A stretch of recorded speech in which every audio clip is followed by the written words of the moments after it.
چکوال میں سی C D کی firing سے جاں بحق ہونے والی بچی کے والد نے شفاف تحقیقات کا مطالبہ کیا ہے۔ ایک نیوز سے خصوصی گفتگو میں کہا کہ پولیس اہلکاروں نے ہماری گاڑی پر براہ راست فائرنگ کی۔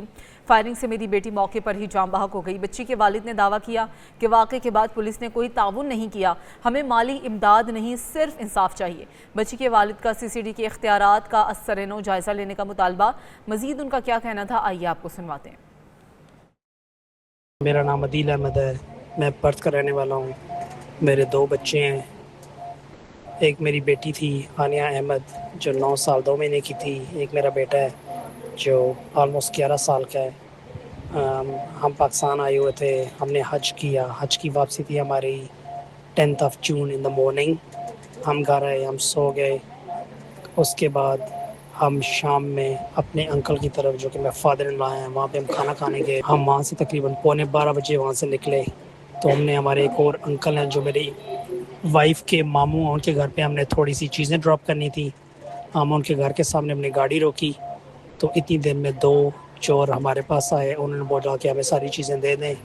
ہم نے ان کے ساتھ کوآپریٹ کیا، ہم ان کو ساری چیزیں جو ہمارے سامنے تھیں ہم نے دی۔ ابھی ہم دے ہی رہے تھے ان کی چیزیں، انہوں نے کچھ چیزیں ہم سے لیں، باقی چیزیں وہ لے رہے تھے تو بیچ میں فائرنگ شروع ہوگی ہماری گاڑی کے اوپر۔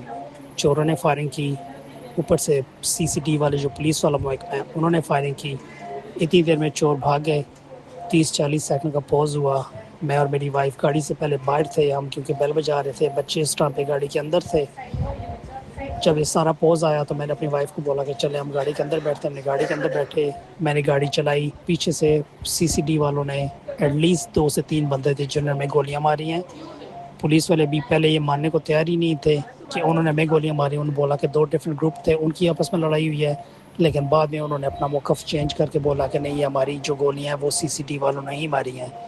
ابھی تک انہوں نے صرف ایک بندے کا نام دیا ہے سی سی ٹی والوں کا، جو کہ رائٹ نہیں ہے، وہ انویسٹیگیٹ پراپرلی نہیں کر رہے ہیں کیونکہ ہمیں پتہ ہے کہ وہ 2 بندے ہیں، وہ ایک بندہ ہرگز بھی نہیں ہے، ایٹ لیسٹ 2+ پرسنز ہیں۔ گورنمنٹ نے ہماری سو فار کوئی ہیلپ نہیں کی ہے۔ ہمارے جو ڈی پی او ہیں انہوں نے 1-2 بار وزٹ کیا ہمیں، لیکن ایٹ دا سیم ٹائم ان کی بالکل ہی اوپینین ہے کہ وہ ہمارے جو سی سی ڈی والے ہیں ان کو کسی طرح بچا لیا جائے۔ میرا